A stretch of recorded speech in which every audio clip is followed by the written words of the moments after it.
ಈ ಕಾರ್ಯಕ್ರಮದ ಪ್ರಾಯೋಜಕರು Gadiyar group of companies,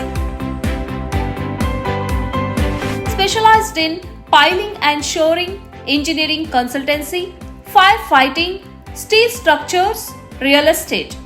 Office, SIT Tower, Silicon Oasis, Dubai, UAE. ನೀವು ನೋಡ್ತಾ ಇದ್ದೀರಾ ಸನ್ಮಾರ್ಗ ಸುದ್ದಿ ಸಂಚಯ. ನಾನು ಶಂಶೀರ್ ಬುಡೋಳಿ. ನೀಟ್ ಪ್ರಶ್ನೆ ಪತ್ರಿಕೆ ಸೋರಿಕೆಯ ವಿರುದ್ಧ ಗೋವಾದಲ್ಲಿ ನಡೆದ ವಿದ್ಯಾರ್ಥಿ ಪ್ರತಿಭಟನೆಗೆ ಸಂಬಂಧಿಸಿ ಇಬ್ಬರು ವಿದ್ಯಾರ್ಥಿಗಳನ್ನು ಪ್ರಶ್ನೆ ಮಾಡೋಕೆ 240 ಪ್ರಶ್ನೆಗಳನ್ನು ಹೊಂದಿರುವ ಬೃಹತ್ ಪ್ರಶ್ನಾವಳಿಯನ್ನು ರೆಡಿ ಮಾಡಲಾಗಿದೆ. ಜುಲೈ 24ರಂದು ಮಾಫೋಸದಲ್ಲಿ ನಡೆದಂತಹ ಪ್ರತಿಭಟನೆಯ ಸಮಯದಲ್ಲಿ ಉಮರ್ ಖಾಲಿದ್ ಇವರಿಗೆ ಬೆಂಬಲ ವ್ಯಕ್ತಪಡಿಸಿದ ಇಬ್ಬರು ಕಾರ್ಯಕರ್ತರನ್ನ ಪ್ರಶ್ನೆ ಮಾಡುವುದು ಪೊಲೀಸರ ಉದ್ದೇಶವಾಗಿದೆ. ನೀವು ಉಮರ್ ಖಾಲಿದ್ ಇವರನ್ನ ಬಿಡುಗಡೆಗೊಳಿಸಿ ಎಂಬ ಘೋಷಣೆ ಕೂಗಿದ್ದೀರಿ ಅಲ್ವಾ? ಹಾಗಿದ್ದಲ್ಲಿ ನೀವು ಅದನ್ನ ಎಷ್ಟು ಬಾರಿ ರಿಪೀಟ್ ಮಾಡಿದ್ದೀರಿ? ಇತರರು ಈ ಘೋಷಣೆಯನ್ನ ಕೂಗಿದ್ದಾರಾ? ಉಮರ್ ಖಾಲಿದ್ ಇವರನ್ನ ಬಿಡುಗಡೆಗೊಳಿಸಿ ಎಂಬ ಪದದ ಅರ್ಥವೇನು ಎಂಬುದು ಈ ಪ್ರಶ್ನಾವಳಿಯಲ್ಲಿ ಸೇರಿದೆ. ಸಿಟಿಜನ್ಸ್ ಆಫ್ ಮಾಫೋಸಾ ಎಂಬ ಸ್ಥಳೀಯ ಸಂಘಟನೆಯು ಸಲ್ಲಿಸಿದಂತಹ ದೂರಿನ ಮೇರೆಗೆ ಪ್ರತಿಭಟನೆಯಲ್ಲಿ ಭಾಗವಹಿಸಿದ್ದ ಕಾರ್ಯಕರ್ತರನ್ನ ಪೊಲೀಸ್ ಠಾಣೆಗೆ ಕರೆಸಿ ಈ ಪ್ರಶ್ನಾವಳಿಯನ್ನ ಭರ್ತಿ ಮಾಡೋಕೆ ಕೇಳಲಾಗಿದೆ. ಪ್ರತಿಭಟನೆಯ ನೇತೃತ್ವ ವಹಿಸಿದವರು ಯಾರು? ಬ್ಯಾನರ್ಗಳು ಮತ್ತು ಫಲಕಗಳಿಗೆ ಯಾರು ಹಣ ಪಾವತಿಸಿದ್ದಾರೆ? ಅವರು ಯಾವುದೇ ವಾಟ್ಸಪ್ ಅಥವಾ ಟೆಲಿಗ್ರಾಮ್ ಗುಂಪುಗಳ ಸದಸ್ಯರೇ?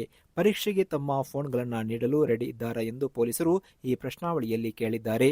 ಈ ನಡುವೆ ಉಮರ್ ಖಾಲಿದ್ ರಿಲೀಸ್ಗೆ ಒತ್ತಾಯಿಸಿ ನೀಟ್ ಪ್ರತಿಭಟನೆಯ ಸಂದರ್ಭದಲ್ಲಿ ಎತ್ತಲಾದ ಪ್ಲೇ ಕಾರ್ಡ್ಗಳು ಖಂಡನೀಯ ಮತ್ತು ರಾಷ್ಟ್ರ ವಿರೋಧಿ ಭಾವನೆಗಳನ್ನು ಹರಡುವವರನ್ನ ಅವರ ವಿರುದ್ಧ ಕಠಿಣ ಕ್ರಮ ತೆಗೆದುಕೊಳ್ಳಲಾಗುತ್ತೆ ಎಂದು ಗೋವಾ ಸಿಎಂ ಪ್ರಮೋದ್ ಸಾವಂತ್ ಎಚ್ಚರಿಕೆ ನೀಡಿದ್ದಾರೆ. News bureau, Sanmarga news. Shivaji ಮಹಾರಾಜರು ತೋರ್ನಾ ಕೋಟೆಯನ್ನ ವಶಪಡಿಸಿಕೊಂಡಾಗ ಅವರಿಗೆ ಕೇವಲ 15 ವರ್ಷ. ಆ ಸಮಯದಲ್ಲಿ ಅವರ ವಯಸ್ಸನ್ನ ಜೆನ್-ಝಿ ಪೀಳಿಗೆಗೆ ಹೋಲಿಸಬಹುದು ಎಂದು ಶಿವಸೇನೆಯ ಅಧ್ಯಕ್ಷ ಉದ್ಧವ್ ಠಾಕ್ರೆ ಹೇಳಿದ್ದಾರೆ. ಆ ಕಾಲದ ಮೊಘಲ್ ಆಡಳಿತಗಾರರು ಶಿವಾಜಿಯನ್ನ ಇಲಿ ಎಂದು ಕರೆದು ಅಪಮಾನ ಮಾಡಿದಂತೆ ಈಗಿನ ಆಡಳಿತಗಾರರು ಯುವ ಪೀಳಿಗೆಯನ್ನ ಜಿರಳೆಗಳು ಎಂದು ಕರೆಯುತ್ತಿದ್ದಾರೆ ಎಂದು ಅವರು ಹೇಳಿದ್ದಾರೆ. ಜಿರಳೆಗಳು ಎಂದು ಅಪಮಾನಕ್ಕೆ ಒಳಗಾದವರು 13, 14ರಿಂದ 27, 28 ವರ್ಷ ವಯಸ್ಸಿನವರು. ಅವರನ್ನ ನಾವು ಜೆನ್-ಝಿ ಎಂದು ಕರೀತೀವಿ. ಛತ್ರಪತಿ ಶಿವಾಜಿ ಮಹಾರಾಜರು 17ನೇ ವಯಸ್ಸಿನಲ್ಲಿ ತೋರಣಕೋಟೆಯನ್ನು ವಶಪಡಿಸಿಕೊಂಡಾಗ ಅದೇ ವಯಸ್ಸಿನವರಾಗಿದ್ದರು. ಆ ಸಮಯದಲ್ಲಿ ಮೊಘಲರು ಅವರನ್ನು ಇಲಿ ಎಂದು ಕರೀತಾ ಇದ್ರು. ನನ್ನ ತಂದೆ ಇಂದು ಬದುಕಿದ್ರೆ ಈಗಿನ ಕೇಂದ್ರ ಸರ್ಕಾರ ಅವರನ್ನ ಹಿಂದೂ ವಿರೋಧಿ ಎಂದು ಕರೀತಾ ಇತ್ತು ಎಂದವರು ಹೇಳಿದ್ದಾರೆ. ಠಾಕ್ರೆ ಕುಟುಂಬದ ಬಗ್ಗೆ ಪುಸ್ತಕ ಪ್ರಕಟ ಮಾಡೋಕೆ ಧೈರ್ಯ ಬೇಕು. ಯಾವ ರಾಮನ ಹೆಸರಲ್ಲಿ ನೀವು ಅಧಿಕಾರಕ್ಕೆ ಬಂದಿದ್ದೀರಿ? ಆ ರಾಮನ ದೇಗುಲವನ್ನೇ ಲೂಟಿ ಮಾಡಲು ನಿಮಗೆ ನಾಚಿಕೆ ಆಗದಿಲ್ಲವೇ ಎಂದು ಬಿಜೆಪಿಯನ್ನ ತರಾಟೆಗೆ ತೆಗೆದುಕೊಂಡಿದ್ದಾರೆ. News bureau, Sanmarga news. ಪ್ರಶ್ನೆ ಪತ್ರಿಕೆ ಸೋರಿಕೆ ತಡೆ ತಿದ್ದುಪಡಿ ಮಸೂದೆಯನ್ನ ಲೋಕಸಭೆ ಅಂಗೀಕರಿಸಿದ ನಂತರ ಸೋನಂ ವಾಂಗ್ಚುಕ್ ಕೇಂದ್ರ ಸರ್ಕಾರವನ್ನು ಶ್ಲಾಘಿಸಿದ್ದಾರೆ. ಭಾರತದಲ್ಲಿ ಶಿಕ್ಷಣ ರಂಗವನ್ನು ಸುಧಾರಿಸುವ ನಿಟ್ಟಿನಲ್ಲಿ ಇದು ಮೊದಲ ಹೆಜ್ಜೆ ಎಂದವರು ಹೇಳಿದ್ದಾರೆ. ಈ ಬೆಳವಣಿಗೆ ನನಗೆ ತುಂಬ ಸಂತೋಷ ಆಗ್ತಾ ಇದೆ. ಇದು ಶಿಕ್ಷಣ ರಂಗದಲ್ಲಿ ವ್ಯಾಪಕ ಸುಧಾರಣೆಗೆ ಕಾರಣ ಆಗುತ್ತೆ ಎಂದು ಅವರು ಹೇಳಿಕೆಯನ್ನ ನೀಡಿರುವುದು ಅಚ್ಚರಿಗೆ ಒಳಗಾಗಿದೆ. ಇದೇ ವೇಳೆ ಸಿಜೆಪಿ ಮತ್ತು ವಿದ್ಯಾರ್ಥಿಗಳಿಗೆ ನೀಡಿದ ಲಿಖಿತ ಭರವಸೆಗಳನ್ನು ಸರ್ಕಾರ ಗೌರವಿಸಬೇಕು ಎಂದು ವಾಂಗ್ಚುಕ್ ಆಗ್ರಹಿಸಿದ್ದಾರೆ.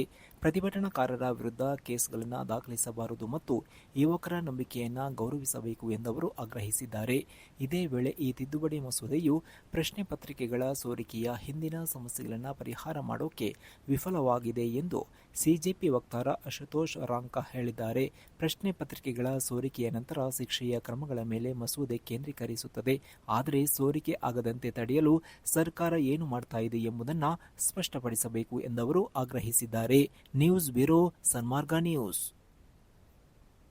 ವಾಸ್ತವ್ಯದ ಅವಧಿ ಮುಗಿದ ನಂತರವೂ ನಮ್ಮ ದೇಶದಲ್ಲಿ ಉಳಿಯುವ ಹಜ್ ಮತ್ತು ಉಮ್ರಾ ಯಾತ್ರಿಕರ ಬಗ್ಗೆ ಸಂಬಂಧಿತ ಅಧಿಕಾರಿಗಳಿಗೆ ಮಾಹಿತಿ ನೀಡಲು ಫೇಲ್ಯೂರ್ ಆದಂತಹ ಸೇವಾ ಕಂಪನಿಗಳು ಮತ್ತು ಸಂಸ್ಥೆಗಳಿಗೆ 1 ಲಕ್ಷ ರಿಯಲ್ ವರೆಗೆ ದಂಡ ವಿಧಿಸಲಾಗುತ್ತೆ ಎಂದು ಸೌದಿ ಅರೇಬಿಯಾ ಎಚ್ಚರಿಕೆ ನೀಡಿದೆ. ನಿಗದಿತ ಅವಧಿ ಮುಗಿದ ನಂತರವೂ ದೇಶದಲ್ಲಿ ಅಕ್ರಮವಾಗಿ ನೆಲೆಸಿರುವ ಯಾತ್ರಿಕರ ವಿವರಗಳನ್ನು ವರದಿ ಮಾಡುವಲ್ಲಿ ವಿಳಂಬ ಮಾಡುವ ಸಂಸ್ಥೆಗಳಿಗೆ ಈ ದಂಡ ಅನ್ವಯ ಆಗುತ್ತೆ. ಕಾನೂನು ಉಲ್ಲಂಘನೆ ಮಾಡುವ ವ್ಯಕ್ತಿಗಳ ಸಂಖ್ಯೆ ಹೆಚ್ಚಾದಂತೆ ಈ ದಂಡವು ಹೆಚ್ಚಾಗುತ್ತದೆ ಎಂದು ಅಧಿಕಾರಿಗಳು ತಿಳಿಸಿದ್ದಾರೆ. News bureau, Sanmarga news. 2022ರ ರಾಮನವಮಿ ಮೆರವಣಿಗೆಗೆ ಸಂಬಂಧಿಸಿ ಕೋಮು ಹಿಂಸಾಚಾರ ಕೇಸಿನಲ್ಲಿ ಆರೋಪಿಗಳಾಗಿದ್ದ 11 ಮಂದಿ ಮುಸ್ಲಿಮರನ್ನ ಎಪಿಸಿಆರ್ ಕಾನೂನು ನೆರವು ನೀಡುವ ಮೂಲಕ ರಿಲೀಸ್ ಮಾಡಿದೆ. ವಿಶ್ವಾಸಾರ್ಹ ಪುರಾವೆಗಳನ್ನು ಒದಗಿಸಲು ಪ್ರಾಸಿಕ್ಯೂಷನ್ ವಿಫಲವಾಗಿದೆ ಎಂದು ಕೋರ್ಟ್ ಹೇಳಿರುವಂಥದ್ದು. ಮಧ್ಯಪ್ರದೇಶದ ಬಾರ್ಗೋನ್ ಎಂಬಲ್ಲಿ ಈ ಹಿಂಸಾಚಾರ ನಡೆದಿತ್ತು. 2022ರ ಏಪ್ರಿಲ್ 10ರಂದು ರಾಮನವಮಿ ಮೆರವಣಿಗೆಯ ಸಂದರ್ಭದಲ್ಲಿ ಭುಗಿಲೆದ್ದ ಹಿಂಸಾಚಾರದಲ್ಲಿ ಮುಸ್ಲಿಮರ ಗುಂಪೊಂದು ಹಿಂದೂಗಳ ಮನೆಗಳ ಮೇಲೆ ಕಲ್ಲು ಮತ್ತು ಪೆಟ್ರೋಲ್ ಬಾಂಬ್ಗಳಿಂದ ದಾಳಿ ಮಾಡಿ ವಾಹನಗಳಿಗೆ ಹಾನಿ ಮಾಡಿದೆ ಎಂದು ಪ್ರಾಸಿಕ್ಯೂಷನ್ ಆರೋಪ ಮಾಡಿತ್ತು. ಆರೋಪಿಗಳ ವಿರುದ್ಧ ಗಲಭೆ, ಬೆಂಕಿ ಹಚ್ಚುವುದು, ಕ್ರಿಮಿನಲ್ ಪಿತೂರಿ, ಮನೆ ಅತಿಕ್ರಮಣ ಮತ್ತು ಸ್ಫೋಟಕ ವಸ್ತುಗಳ ಕಾಯ್ದೆಯ ಅಪರಾಧಗಳನ್ನು ಹೊರಿಸಲಾಗಿತ್ತು. ಕೋರ್ಟ್ 13 ಪ್ರಾಸಿಕ್ಯೂಷನ್ ಸಾಕ್ಷಿಗಳನ್ನು ವಿಚಾರಣೆ ನಡೆಸಿತ್ತು. ಹೆಚ್ಚಿನ ದೂರುದಾರರು ಸೇರಿದಂತೆ 8 ಮಂದಿ ಪ್ರತಿಕೂಲ ಪ್ರತಿಕ್ರಿಯೆ ತೋರಿದ್ರು. ಕೋರ್ಟಿನಲ್ಲಿ ಯಾವುದೇ ಆರೋಪಿಗಳನ್ನ ಸಾಕ್ಷಿಗಳು ಗುರುತಿಸಲು ಫೇಲ್ಯೂರ್ ಆದರೂ ಈ ಕೇಸ್ ಓರ್ವ ಪ್ರತ್ಯಕ್ಷದರ್ಶಿಯ ಮೇಲೆ ನಿಂತಿತ್ತು. ಆದರೆ ಅವರ ಸಾಕ್ಷಿಯಲ್ಲಿ ವಿರೋಧಾಭಾಸಗಳಿದ್ದ ಕಾರಣ ಕೋರ್ಟ್ ಸಾಕ್ಷ್ಯವನ್ನ ವಿಶ್ವಾಸಕ್ಕೆ ಅರ್ಹವಲ್ಲ ಎಂದು ಹೇಳಿತ್ತು. ಈ ಮೂಲಕ 11 ಮಂದಿ ಕೇಸಿನಿಂದ ಬಿಡುಗಡೆಗೊಂಡರು. ರೇಖಾ ಶ್ರೀವಾಸ್ತವ್ ಇವರನ್ನ ಎಪಿಸಿಆರ್ ವಕೀಲರಾಗಿ ನೇಮಕ ಮಾಡಿತ್ತು. News bureau, Sanmarga news. ಇದುವೇ ಈ ಹೊತ್ತಿನ ಸನ್ಮಾರ್ಗ ಸುದ್ದಿ ಸಂಚಯ. ನಿರಂತರವಾಗಿ ನೋಡ್ತಾ ಇರಿ ಸನ್ಮಾರ್ಗ ನ್ಯೂಸ್, ಸುದ್ದಿಗಳ ಸಂತೆಯಲ್ಲಿ ಸತ್ಯದ ಮೊಂಬತ್ತಿ.